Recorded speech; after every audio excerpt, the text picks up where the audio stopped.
A substantial part of the imagination, energy, and genius of the United States is being devoted to the scientific exploration of our universe. The launching pads and gantries of the Atlantic Missile Range mount many of our experiments into the very nature of creation.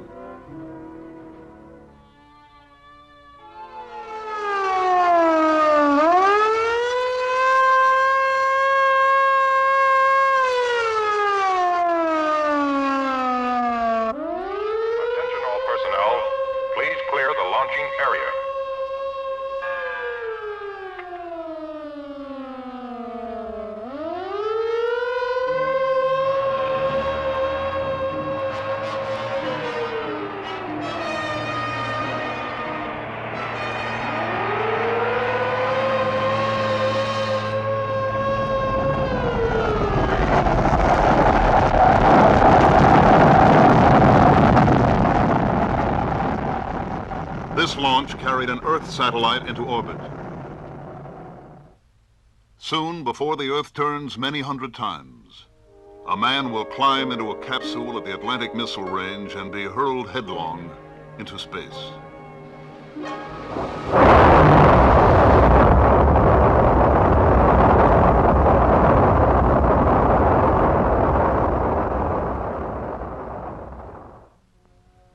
Why?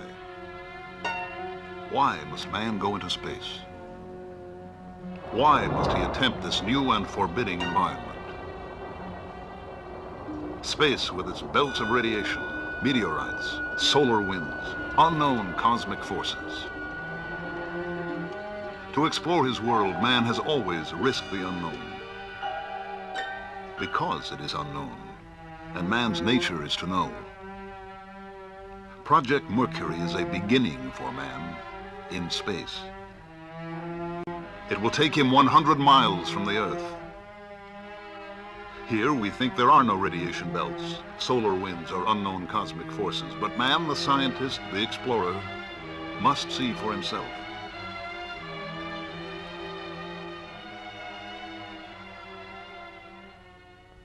Each component of Project Mercury will be held up and measured in the unbending light of scientific truth. Will it work? Why? Does it work under load? Why not?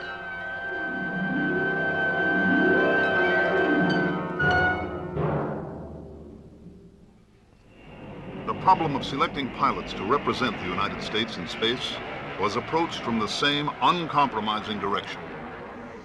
From all of the active duty pilots in the Navy, Marines, and Air Force, the service records of 473 test pilots were selected for review.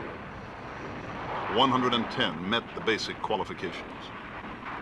Each must be a graduate of a Navy or Air Force test pilot school, 1,500 hours of flight time, qualified in jet aircraft, an engineering background, younger than 40 at the time of selection, and 5 feet 11 or less. The National Aeronautics and Space Administration asked 69 Navy, Marine, and Air Force officers of the 110 who qualified to come to Washington for a briefing. They were interviewed, tested, and asked to volunteer for the Project Mercury mission. 6 were discovered to be too tall. 16 declined. And 47 volunteered. 32 were asked to continue through a series of capability tests which would indicate not the best man in the group, but the various degrees of qualification of each man.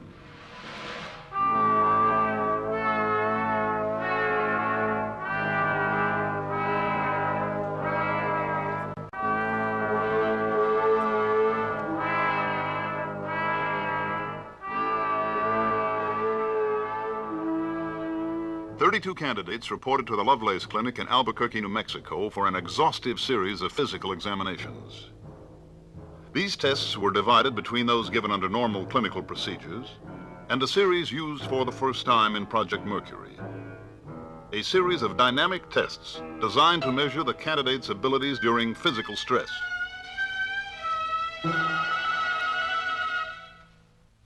Laboratory studies were made in each physiological area. As military pilots, these men had passed yearly flight physicals.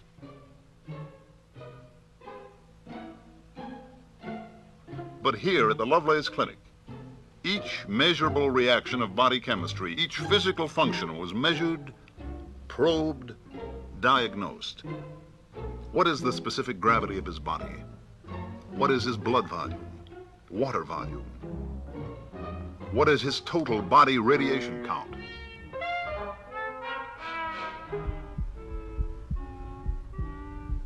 We are listening to his heart.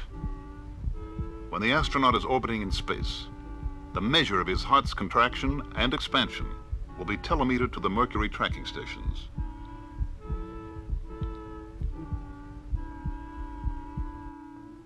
After a week of examinations, the candidates were sent on to the Wright Air Development Center in Dayton for stress evaluation and psychological tests.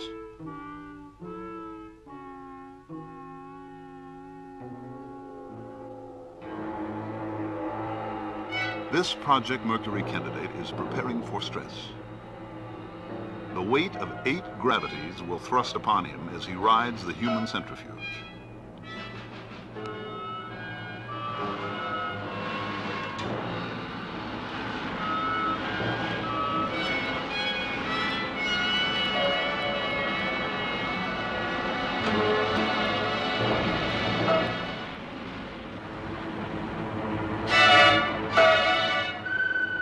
His reactions are studied. The results will indicate how he fared under multiple gravity forces. Did he show a tendency to pull back? No. Was his tolerance level low or was it high? Now, can we shake his equilibrium?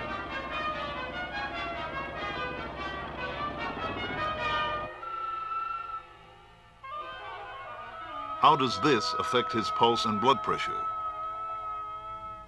And what about his mental balance, his imagination, his personality, motivation? How does he see the different problems of living? And how has life affected him as an individual?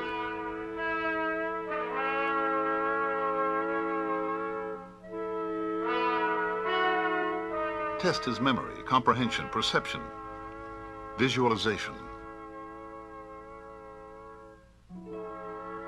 Ask him to describe himself in 100 different ways with a battery of tests.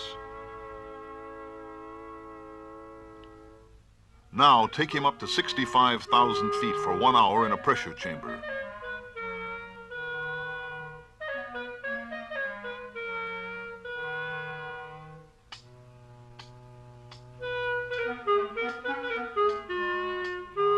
Now have him do this for 5 minutes.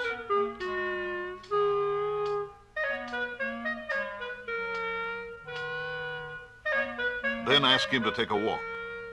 Walk until his heart beats 180 times a minute. Elevate the incline 1 degree every minute. These tests continued until all 32 men had been evaluated.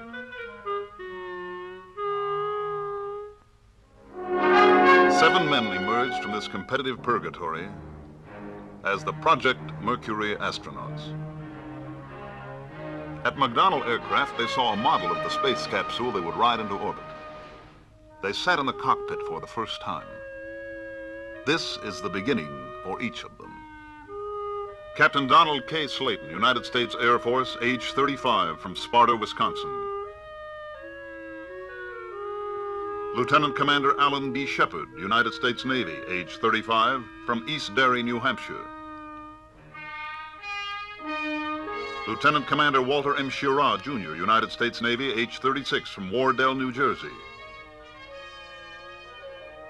Captain Virgil I. Grissom, United States Air Force, age 33, from Mitchell, Indiana. Lieutenant Colonel John H. Glenn, United States Marine Corps, age 38, from New Concord, Ohio. Captain Leroy G. Cooper, Jr., United States Air Force, age 32, from Carbondale, Colorado. Lieutenant Malcolm Scott Carpenter, United States Navy, age 33, from Boulder, Colorado. These officers were detailed by their services to report to the NASA at Langley Field, Virginia. Here, the National Aeronautics and Space Administration Space Task Group, under the direction of Robert Gilruth, had organized a training program for the astronauts. They were excellent students, and they had a realistic and tough-minded approach to Project Mercury. They had to know all the answers. Here, they discussed the flight tests. In the flight program, they would ride both the Redstone and the Atlas boosters. But a man would not ride either booster until the full test program was a success. The schedule included first instrumented capsules, then capsules with a monkey aboard, and then one of the 7 would go into space. The schedule also provided for the problems of flying near the Earth. They must maintain their proficiency in high-performance military aircraft.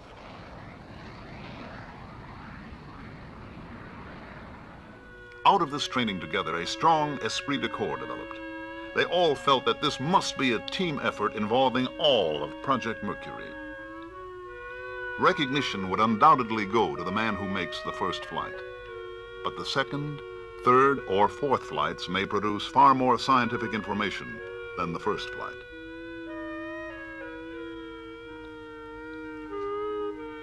Soon, all of the astronauts were busy qualifying themselves for a space flight. They rode the human centrifuges of the Air Force and the Navy. Here, they trained to increase their resistance to the forces of nature that were pitted against them.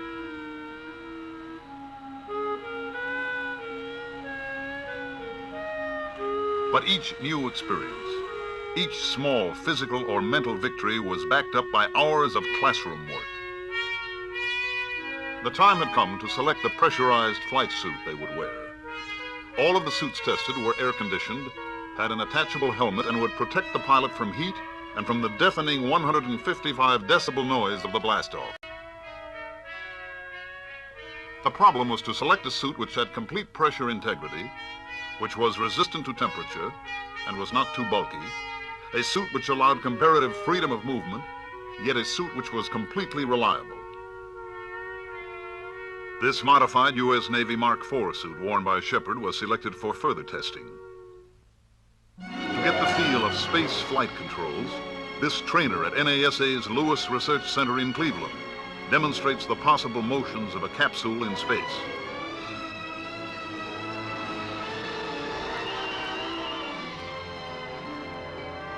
While the astronauts perfect themselves for their mission, the hardware of Project Mercury is being tested, evaluated, reshaped, and tested again.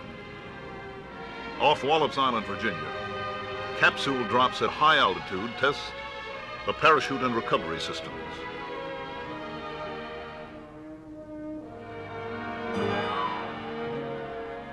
At 10,000 feet, the parachute will open.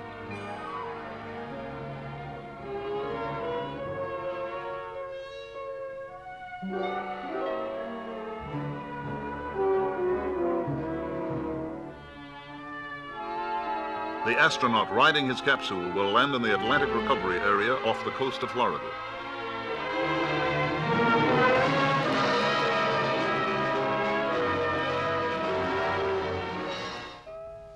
The astronaut must learn to tolerate the heating he encounters during his fall back into the atmosphere. These quartz tube lamps produce great heat.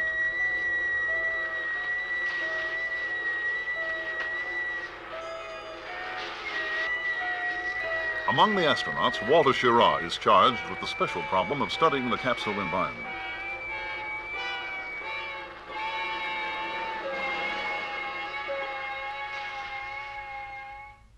But there are some moments of rest for the astronauts.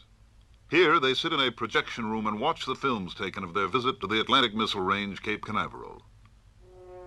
On trips like this, each man gathers information concerning his particular assigned area of individual study.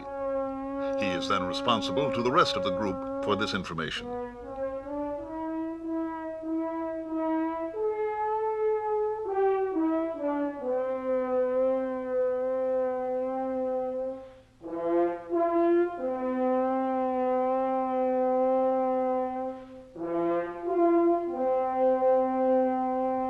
Grissom's area of responsibility is the flight control system, including the automatic pilot. Cooper's area concerns the ballistic flights with the Redstone missile.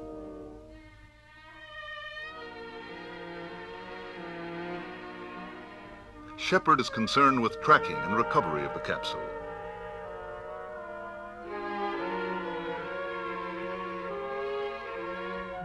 Glenn has the cockpit area. Carpenter, communication and navigation.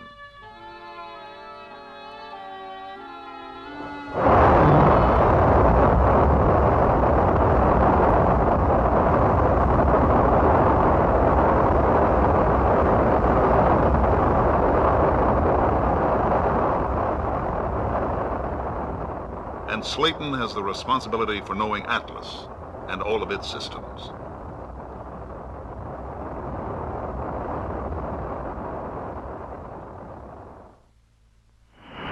The possibility that trouble may develop with the Atlas or the Redstone during the countdown or during the takeoff is looked squarely in the eye by the astronauts and the engineers behind Project Mercury. This booster was not a Mercury vehicle, but imagine the worst possible situation for the astronaut, that his capsule is now mounted on top of this Atlas. The escape rocket takes the capsule away from the booster.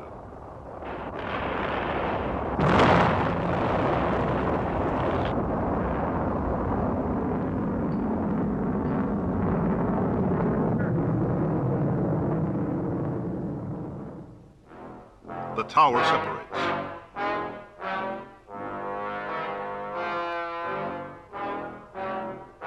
The parachute opens, and the capsule lands in the sea.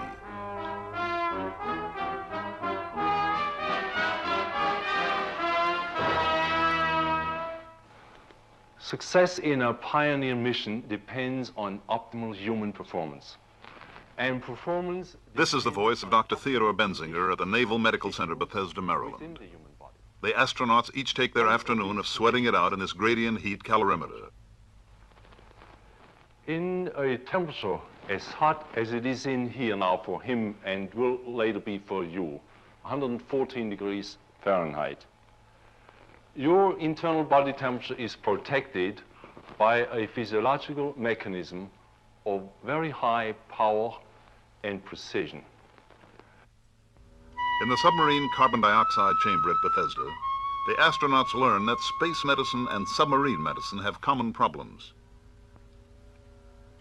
Under emergency conditions, there is a danger of the presence of unusual amounts of carbon dioxide in the space capsule or submarine hull.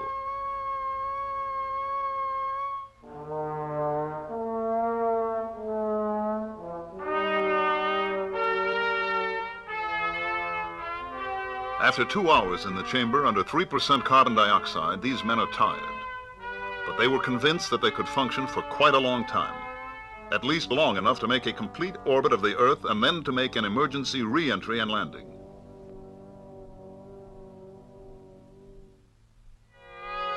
But before a man's life is risked in space, animals will undergo the same operational stresses. The animal research program connected with Project Mercury is an important prerequisite to research with human beings in space.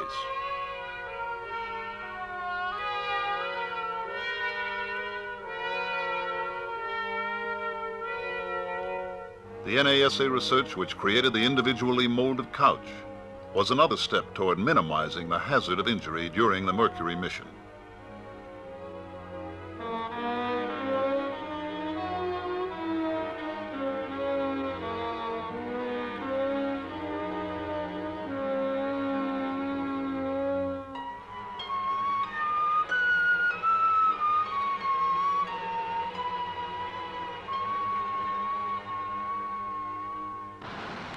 This is the same man, John Glenn, sitting in his couch under 14 Gs in the centrifuge at the Naval Aviation Medical Acceleration Laboratory, Johnsville, Pennsylvania.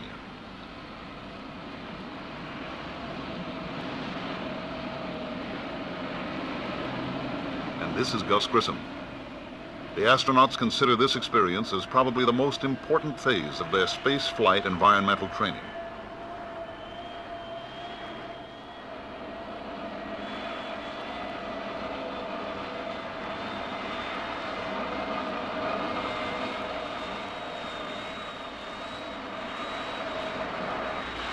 Alan Shepard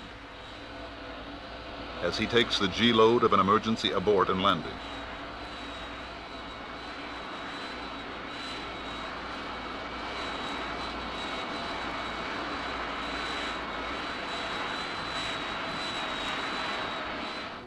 To be able to take this physical beating, these men must be conditioned like athletes. And the astronauts find that the physical discipline of underwater swimming is oddly effective in training toward a space mission.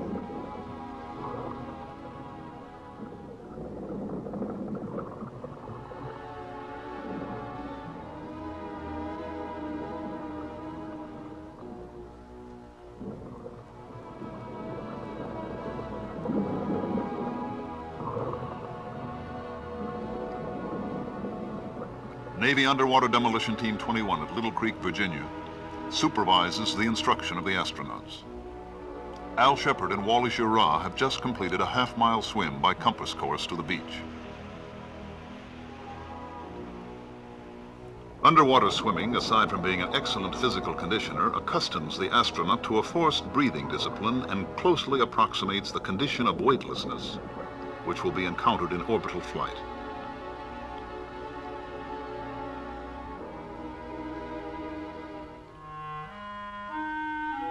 Now, imagine, if you will, that you are watching the first Project Mercury launching at the Atlantic Missile Range, Cape Canaveral. At launch time, the manned capsule with its escape system is thrust into the sky by the 2 booster engines and 1 sustainer engine of the Atlas.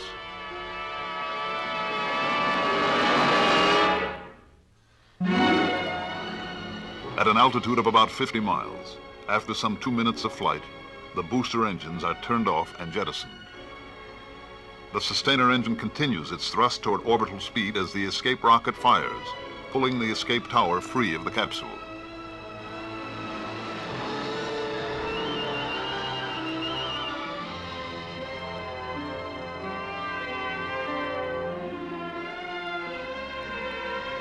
Orbital speed will be achieved at about 100 miles altitude. Once in orbit, explosive bolts release the capsule. Separation rockets on the capsule fire, pushing the capsule away from the Atlas.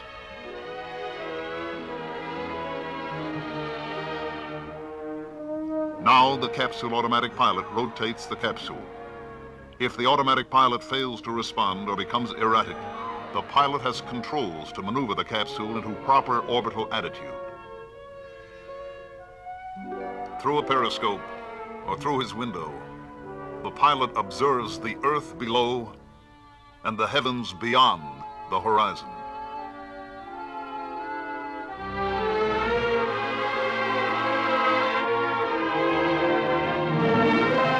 Near the end of the 3rd orbit, when the capsule is several hundred miles west off the coast of California, the signal for re-entry is given. Retro rockets fire, causing the capsule to leave its orbital path. Now man and capsule fall, and meteor-like plunge toward the Earth. Plunging through the atmosphere, the heat shield glows white hot. The blunt end must be pointed in the line of fall. Below, patrol aircraft sweep the re-entry area with radar.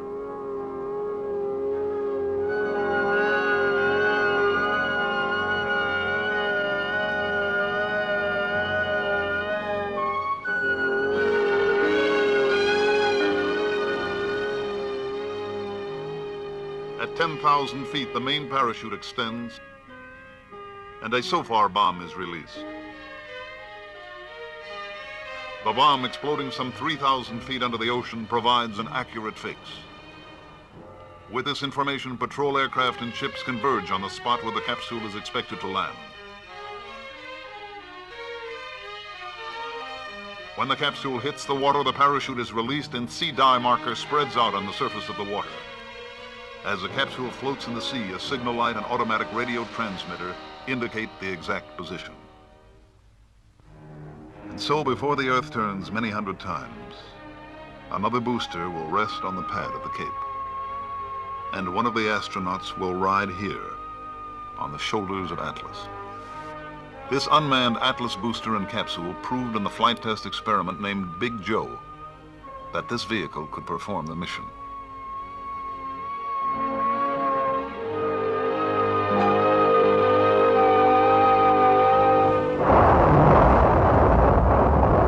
The capsule without escape tower rocketed to 100 miles and was thrust downward to re-enter the Earth's atmosphere at a speed just below the predicted re-entry speed. The capsule was recovered in the Atlantic Ocean. The tests will continue. The experiments and training will go on to put man into orbit. These are the astronauts. United States Project Mercury.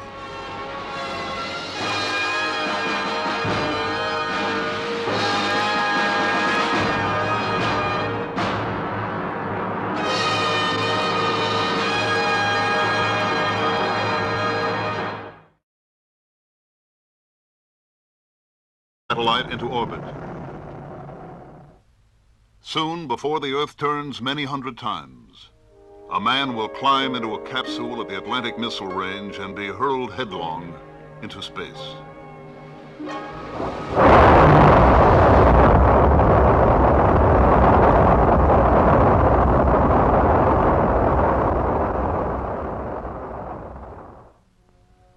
Why? Why must man go into space? Why must he attempt this new and forbidding environment?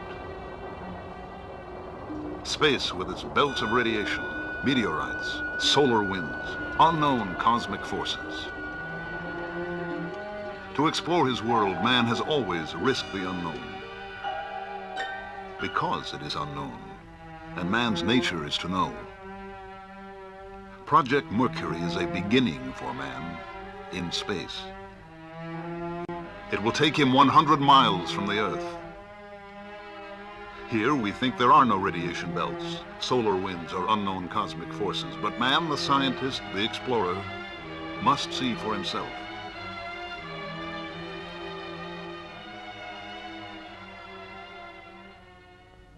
Each component of Project Mercury will be held up and measured in the unbending light of scientific truth. Will it work? Why? Does it work under load? Why not?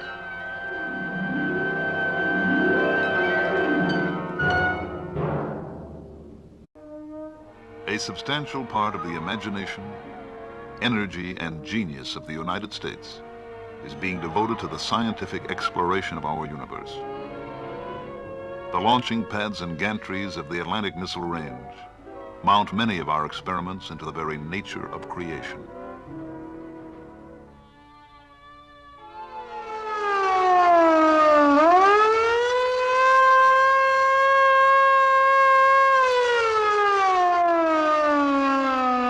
Attention all personnel, please clear the launching area.